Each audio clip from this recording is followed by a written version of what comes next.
Look, I'm here today to announce that we've established a hotline out of our office in the wake of reports that we have received here in Massachusetts and nationally, where people have reported incidents of bias-motivated harassment, violence, and the like. And my job as Attorney General is to make sure that people's rights are protected, that they know their rights will be protected, and that they know their rights will be enforced. And so to that end, we've set up this hotline and made available through social media other ways for people to report to our office any incidents that they experience, and that they should take comfort knowing that the Attorney General's office will look into any reported incidents and take action where appropriate, working with our partners in law enforcement.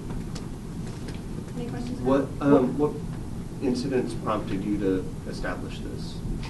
Well, I think that over the course of the last several days, we have seen reports nationally. We have seen reports here in Massachusetts of bias-motivated, it appears, activity, conduct. Some of it may be criminal, some of it may not be criminal, some of it may be harassment, some of it may be violent, some of it may not be violent, some of it is in the form of protest. But my job as Attorney General is to not wait for bad things to happen, but to make sure that people know here in the state of Massachusetts that their rights will be protected, that the Attorney General's office will be here to work with our partners in law enforcement to enforce the law and to defend people's rights. And that is the purpose of establishing this hotline today. I want residents around the state to know that they have a place to where they can report incidents, and that the Attorney General's office will review all of those matters as they come in and will take appropriate action as necessary, working with others in law enforcement. How serious is this type of crime to you?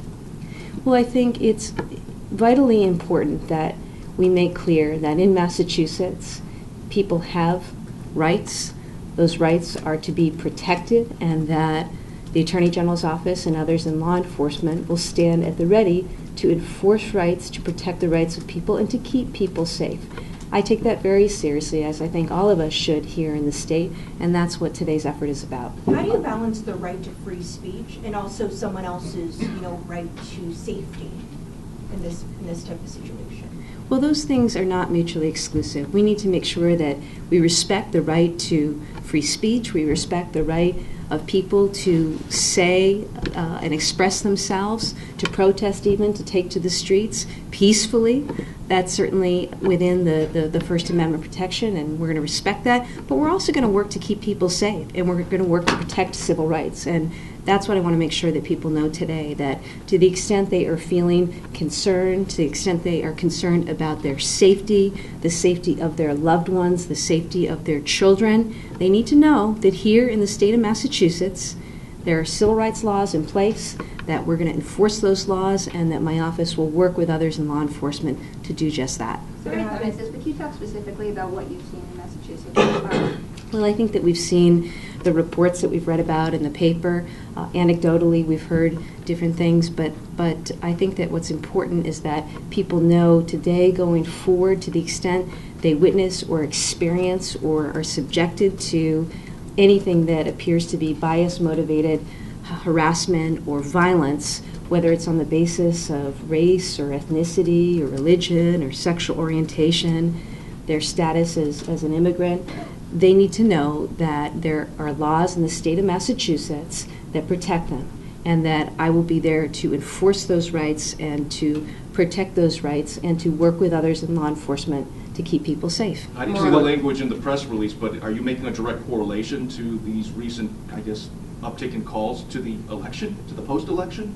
Are you making that connection right now? Well, I think that it's undeniable that across this country, after what has been a pretty divisive election, there was a lot of emotion in the wake of the results of that election. It might have happened no matter which way the election may have gone.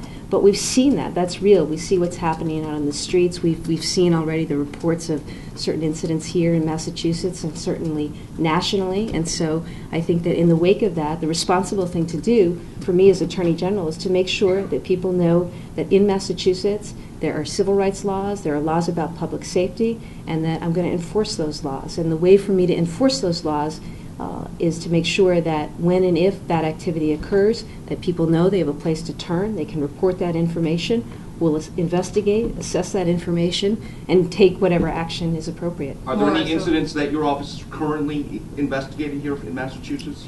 Well, I'm not going to comment on ongoing investigations, except to say that we have been in touch with respect to some of the incidents that have been reported already in the last few days. About More how than many one, incidents then? are you aware of at this point in Massachusetts? About how many incidents are you aware of in Massachusetts? Well, we know what we've read about and what we've heard anecdotally, but part of this year is to make sure that we are collecting that information so that people know that there is a place to report incidents to, that they don't have to keep it to themselves, they don't have to live in fear for their safety, that they know that there is a place that they can turn to, and that I will work with others in law enforcement to make sure that their rights are protected. So part of what today is about is to make sure that the word goes out to residents across this great Commonwealth that we are there to protect rights, to protect safety, and that they have a place to turn. More. Why do you So if think I this is call- happening? If I call this number and someone answers, what happens from there? Like, just walk me through the process so people understand what happens with this new office. Well, it's like whenever somebody files a complaint with our office, we'll take in the information. I have attorneys and investigators and staff available to listen to and to take in information, and we'll do what we normally do, which is to assess that information, understand the facts, and then make determinations about whether or not this is something that is appropriate for legal enforcement action. Criminal prosecution, civil prosecution, whether it's something for our office to handle or a district attorney's office to handle. It's the kind of work that we do day in and day out when we receive complaints from the public. But this is a specially dedicated hotline because I want to know real time what it is we're seeing. I think it's important to stay ahead of what is happening out there on the ground across the state, and so that's why we set up a specially dedicated hotline to take this kind of information in. Can people remain anonymous when they call this hotline? For people who fear some sort of retaliation, can they remain anonymous? Anyone is free to report and make calls to our office, and we'll do our best to follow up and investigate as we're able to. Last question. So why do you think this is happening? Well, you mentioned that there's all these results of hate crimes nationally and in Massachusetts. Why do you think that's happening? Well, I don't know that we know enough to know whether something is a hate crime or not yet here or elsewhere across the country. But what is the reality is that there have been a number of reported incidents nationally and some here in Massachusetts. I think that it naturally follows what has been a presidential election campaign cycle that involved at times some pretty outrageous conduct and statements, and there has been a divisiveness throughout this election, and I think that you see actions and conduct in the wake of that. But I'll tell you, I'll leave it to others to sort that out. I'll tell you what my interest is. My interest is as Attorney General in keeping people safe and protecting people's rights, and that's what I'm going to do. That's what my office is going to do here in Massachusetts to make sure that people know across this state that we're going to protect your rights, we're going to keep people safe, and that you can turn to our office as a resource, and we'll work with others to take whatever action is appropriate. But that's my job as Attorney General. What kinds of punishment can a person found guilty of hate crime, what kinds of punishment can he or she face? You know, it depends on the nature of the crime and what is actually charged. And there are any number of criminal laws and civil laws that may apply to a given matter. And there may be instances where certain conduct doesn't rise to the level of either a crime or something suitable for a civil prosecution. But again, with all of this, we're going to do what we always do, which is to take in information and make whatever determinations are appropriate based on that information and continue to work with our partners in law enforcement on these issues. And Sorry, has now your that there's office an ever... uptick, now that there's an uptick, would you consider harsher punishment for hate crimes now for the state of Massachusetts? No, I haven't really thought about that. I think that the laws that we have on our books are strong and will be enforced as appropriate. And has your office ever set up a hate crime hotline like this before, or is this a first for your office? Well, certainly for this administration, but certainly this office has in the past obtained civil rights injunctions against people who engage in bias-motivated activity, and we've worked with district attorneys' offices in the past where they have prosecuted hate crimes. Thank you, guys. Thank you very much.